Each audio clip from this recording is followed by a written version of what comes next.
Thanks for making it happen. Thanks for Matthew organizing this. My name is Deepak Arora. I'm the founder and CEO of Wearable Technologies. We're building a platform for anybody with challenges, especially like Alzheimer, so they can be safe wherever they are and don't have to rely on technology. The AI will do the job for them and keep them protected anywhere they are. My name is Robert, founder of Berkeley, anti-deepfake startup for telecommunications. I have about 15 years in software development, data analytics space, and about 9 years in the AI space. I'm really excited to talk with you guys. Hello. My name's Matt. I am the sales director for WinPure, a data quality company. We focus on improving data quality for businesses as well as building out data governance structures and to improve how they're collecting this data as well. And I'm Michael Adam of Adam Aerospace. We protect critical data in the industries of aerospace, defense, and critical infrastructure. One of the reasons that I started Gen Milwaukee is in the name, generations, and it's about bridging the gap between younger generations, older generations, but also the emerging workforce, universities, public sector, private sector. And so this first question leans into that, which is that we have technology that is evolving faster than we can teach what it does and what it's about. So what skills and expertise are required that need to be taught to these emerging industry professionals to effectively leverage artificial intelligence, data analytics tools in their day-to-day? And how can organizations or universities invest in the training and upskilling of these skills?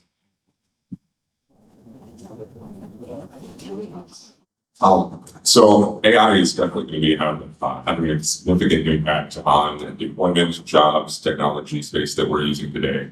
We're entering a really new era where we're able to extraordinarily expand the capacity of work very easily. Information is also highly accessible. I know lawyers have been employing large language models for a number of years to try to draft up and research tech, and now that tech is being opened up to a number of industries, finance, real estate, healthcare. And I think the thing we need to critically use is understanding the vulnerabilities of that tool and the advantages of those tools. Now, there's obviously some pretty common disadvantages, hallucinations, so we're not hopefully referencing all the information quick round. But the big thing for us for retraining is leveraging what I would the effective terms, verbiages, and words needed to drive it. AI systems are actually surprisingly primitive for advanced as they seem. And so it really comes down to training is utilizing the technology the best way you can. What are the best ways that you ask a prompt in GPT-4? What is the ways that you can verify the information that's coming out from a large language model when you're pulling up information? And I think that's going to be ironically one of the critical things we're going back to language and moving away from math and sciences and analytics is utilizing the bridge between language and analytics. It's how do we ask the right questions in a way that gets the machines to deliver the most maximum amount of value? Yeah, I mean, for me, if I had advice for any corporate leadership of how they're going to adopt AI, anytime there's, okay, first of all, AI is not an emerging technology, right? It's been around from the 70s, but it's re-emerged thanks to OpenAI and ChatGPT, and the hype cycle has begun once again. So my advice to organizational leaders would be understand what AI is and what it isn't. Have people on your team who know what AI is and what it isn't. Corporate leaders probably get pitched, multiple AI products each day that aren't really AI products. People are just throwing AI in their products now just to have more AI in their products. So you have to understand what the technology is, who's for real, who's not for real. And then you have to have an internal reflection with your team and say, okay, what are the use cases within my business model that this can really impact? And what's a low-hanging fruit AI project and what's like my North Star AI project? And how do I kind of build my plan on that life cycle? Do I fall somewhere between, or did I start somewhere very, very easy, like a generative AI large language model to help me understand how to data sets better, employ answers, and retrieve answers quicker. So I guess my advice to corporate leadership or any startup leadership would be know what AI is and what it is. Be able to recognize products that actually have AI embedded in them and kind of just some simple if this, that type of structure. And identify the use cases, so what you want to solve for, and then start there. No, thanks for that, Robert. So one thing that is definitely need to be engraved in any community, any organization or university, and the leaders have to start from beginning at the top level, is the top-down approach of data-driven culture. The AI and the data needs to be part of the culture engraved in every organization and the university that they're teaching today, any curriculum that they're building.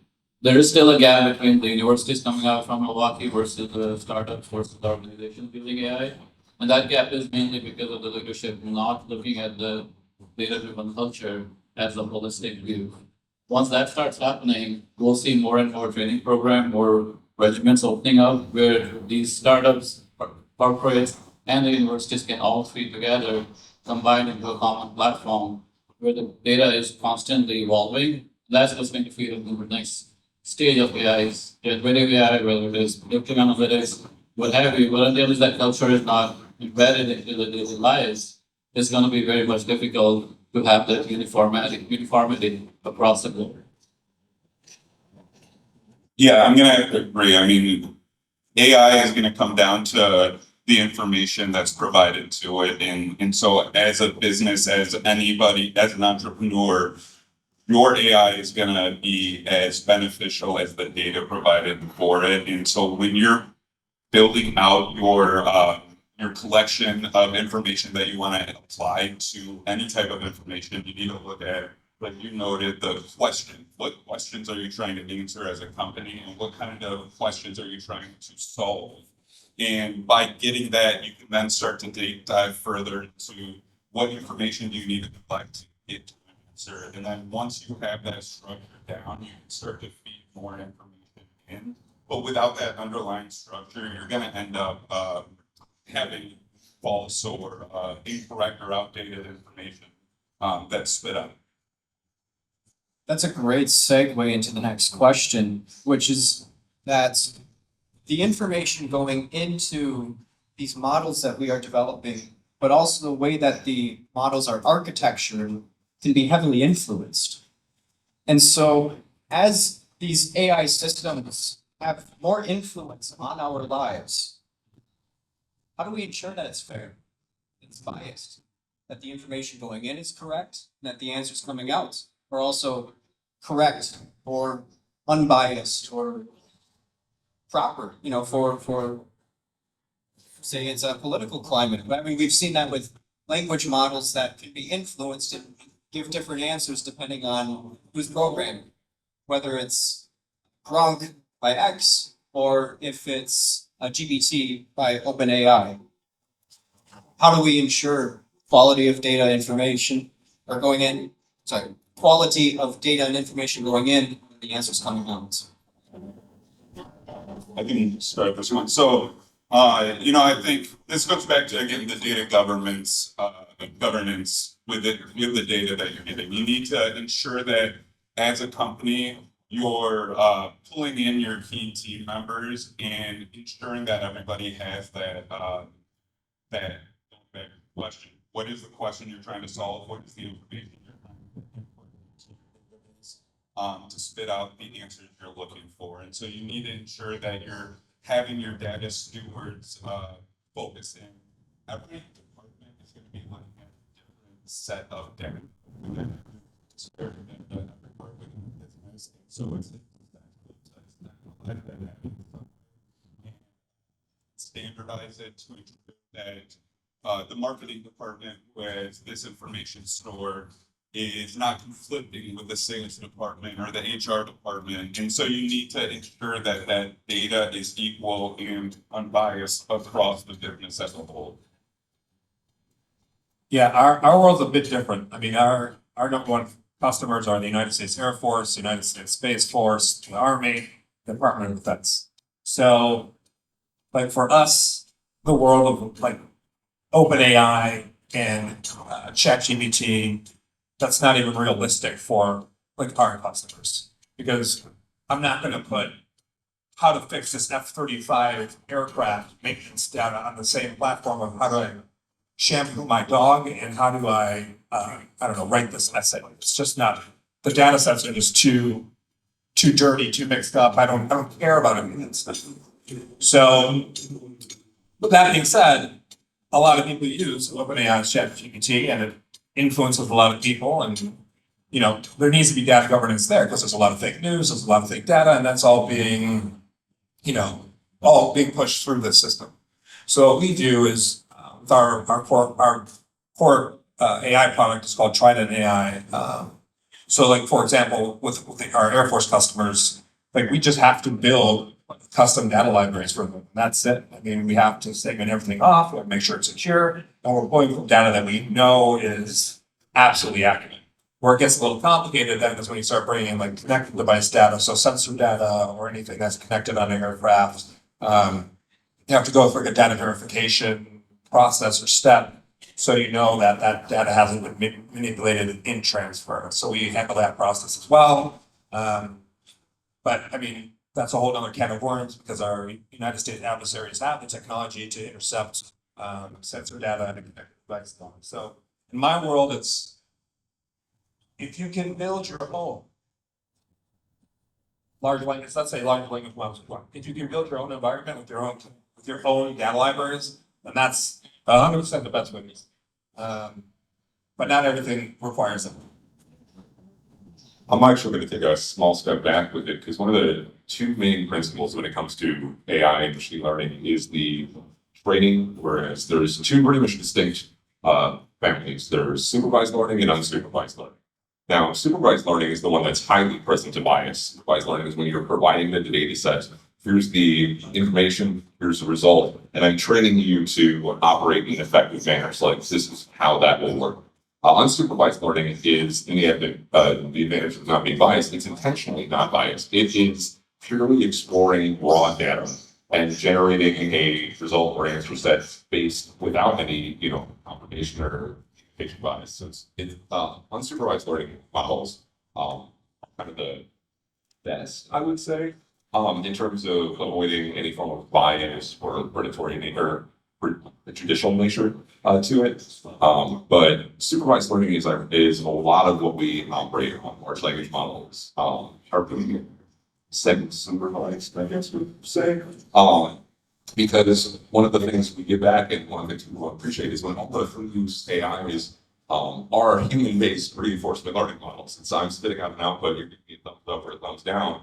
And we as users are actually deciding whether it's a good answer or a bad answer. And so we have to be very careful when we're giving it to large groups of people that the internal human biases we have aren't training those kind of models. So you may start to see problems whereas different subgroups start seeing these answers, giving these responses, saying, hey, this is a great job AI, this is a bad job AI. And actually ironically creating a bias within the AI based on that positive or negative feedback. So that's something that we really need to be cautious of and take note of when we're working these kind of models. And then I said that's like the biggest challenge in based bias is how do we not let the human interaction have that human bias injected into models over time. So even if we have a relatively unbiased new large language model we provide or invented, how do we not accidentally make it biased? Questions we're asking based on the positive or negative responses we're getting. Well, thanks for that.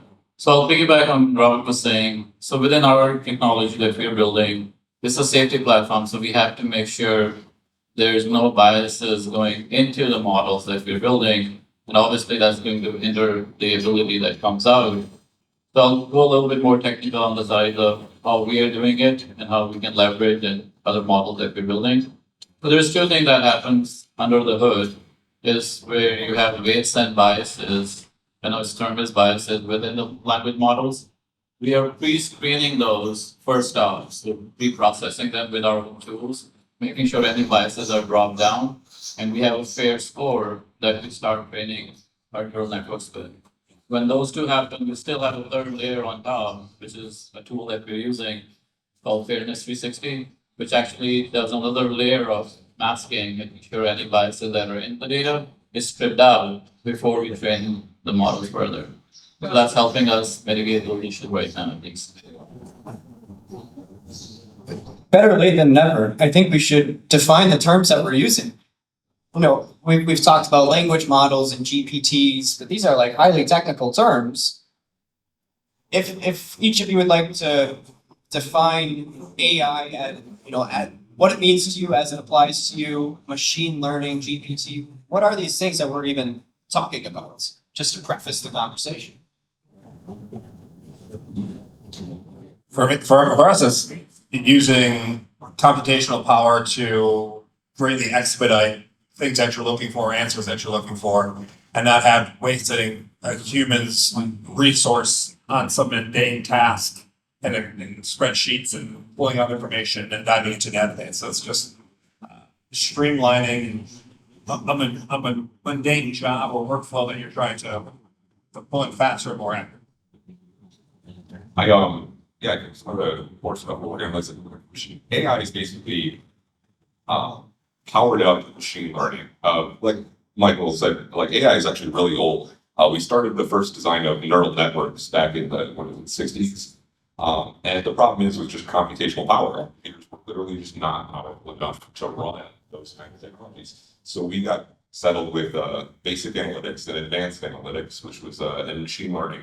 Machine learning really is just high-powered, constant regression models. It's like, hey, we're going to check this, compare against this, do a statistic, get a result, and then use that new result as a defining metric that we're feeding data. And AI is a slight distinction, whereas we're using a neural network style, which is actually based on the human brain, which is pretty cool. But it's weights and measures, creating biases, and then using those like layers of biases to feed in the data set, get an output data set. Though the earliest ones I think we saw generally in public was image generation. It was Google's Dreaming. Yeah, it was the one where we would just create these weird, it's almost psychedelic images over and over, showing you what each change or later of an image generation was, which later turned into things like DALL-E or the one OpenAI, Sora. Well, Sora is most advanced is video. And so really, that's the key thing. Doing machine learning is just super advanced, high-powered computer analytics. AI does take a slight deviation of being neural network based, which is more or less based in the human brain, which is why we get such impressive results. And as we keep seeing this explosion with computational power, and that's why NVIDIA's stock is skyrocketing, I think we're going to see even more advanced models coming out because we'll be able to train them with more data faster and at a better scale. And so we're entering a really interesting time in technological development. I don't think I've ever seen something developing as fast as we are now. So yeah, I'll piggyback on that. So the way at least we are looking at AI is three layers pretty much. The first level is called assisted intelligence. They're all part of the artificial intelligence bucket. The assisted intelligence, that's what the predictive analytics, machine learning that we're talking about have been around for a while, where you don't need a lot of horsepower to run through. You can generate those models, have some kind of predictability patterns putting together, come out. So that's the first layer of AI for us, which is what the generation we were living in for so long. The second layer that we are right now and living in is called augmented intelligence. So assisted augmented now, which is sort of the generative AI of the world. Deep learning models, generative AI are all part of that bucket that's called augmented intelligence. The third layer that we are trying to get to is the autonomous intelligence. All three layers of AIs, but the autonomous is where we'll start seeing self-driving cars and future generation of a lot of the autonomous vehicles coming out. That's all part of where human brain is there, but the AI has learned enough that it can take decisive actions based on what is happening out in the world. So that's the third layer of AI that we will be falling soon. Those are the three in my opinion, they're the biggest ones. On my end, I'm going to take a step back and agree with you. When I'm working with artificial intelligence, with data as a whole, it really comes down to resolving those mundane tasks and putting together a structure so that you can save individuals hours of time by having confidence in the data sets they're putting into their databases or wherever they're storing it to ensure that when you're applying predictive analysis to it or anything, you're confident in that data that you're pulling. We mentioned how AI could be described as an automation process. And as we look forward into the future, there's potentially careers. There are jobs that could be lost as more tasks become automated. And this is affecting every single industry. How do we balance between introducing new jobs, which requires training, that could be more difficult, especially for people who have been in their career for a while, to learn a new technology spur of the moment. So walk the line between that and jobs that will be lost. I mean, where's the balance in all of this automation? Should the technology be regulated? I'm not worried about it. I mean, machines have been replacing humans' tasks for hundreds of years. I mean, that's the whole point of innovation and growing, and that's the whole point of technology and building the things we want to build. So that's up to employers to get creative. That's up to industry groups to get creative. We're just going to have to do it. We're just going to have to retrain, reskill, however you want to do it. But it's technology, as whether it's a wheel or a shovel, that has been replacing jobs, making jobs easier for the entire existence of mankind. The AI is just our iteration of that. So I don't view it as a problem. I mean, if you're losing your job because it's AI saying, "Oh, but get a new job, get a new skill," it's yeah. I definitely believe that AI will back quite a bit. One of the things though is AI is also one of the most useful educational tools. Imagine having a personal tutor that will help guide you on any skill. I also think it unlocks a lot of opportunities for people. Because I have no artistic talent, but I can easily create really cool images that I but never could have put them into or even a digital there. So I think what we're going to see is an opening opportunity that I like to call the DNA economy. Whereas AI will be the ultimate tool. Whereas before, if you didn't have the money to hire a dev, or if you didn't have the money to hire an artist, or if you didn't have the money to set up the infrastructure for something, AI will be able to largely replicate what you need in an extraordinarily low cost, almost removing the barrier to entry. So I think we're going to see an almost expanding economy because a lot of creativity, knowledge, and interests are going to be unlocked in a way that we've never seen before. We didn't have the time to dedicate to being able to expose those skills, right? New art, and we're going to see movies coming out with based on whatever ideas came out your head, you have to pitch it to some producer who decide to allocate you a budget. It's now, hey, I'm being soared to generate a small little, indie short film. I wouldn't be surprised if we, in the next few years, start seeing fully AI-based indie short film at Sundance. And I think the same thing goes for any form of art, music. And I think that if we can get people into utilizing the tools, they can actually expand their skill sets and what they're capable of at a degree that we've never had before. I think it's an extraordinary opportunity for people. They truly started learning how powerful these tools can be leveraged and use them in ways that were previously held back. That was an awesome answer, far less cynical than mine. I'm using that answer from now on. If that makes sense. I was going to agree too in the fact that when you're talking about being able to use it to do these skills that you never previously were able to do. I was reading an article recently, Sam Altman had made a note in there saying that he has bets with some friends on when the first $1 billion single employee company is going to come out. And it's true because you're going to continue to be able to automate your tasks. You're going to continue to be able to apply skills that you previously weren't able to apply. And with that being said, yes, there are going to be likely jobs to be cut out there because of artificial intelligence, but there's going to be other jobs opening up in different ways, whether that's, prompt engineering, that wasn't a thing 2 years ago, however long ago. And so there's gonna be jobs that come in to replace it in various ways. No, I agree. I have a little different take on what it will do to the economy in general and the jobs. So we're living in a very different environment altogether. We're expecting the people over 65 more than the children are born in the next 10 years across the US. So the economy is getting into a state where there's another layer or dimension of jobs needed for our care economy, where everybody's getting older, there's not enough manpower coming in. And I see the AI coming in at this stage where it is. It's actually very transformational to the need that is coming up in the next 10 years, 20 years in the US. So that's where I believe anybody who's in that segment, we're thinking about transitioning. My suggestion is if AI is taking jobs, which it might eventually some point, but transitioning to a little bit different care path where you are building part of the care economy, whether you're a nurse, whether you're skilled labor, whether you're working in a senior living, anybody who can focus on that part of the economy, the AI will obviously assist you in taking care of it better way for your elderly and parents and whatnot.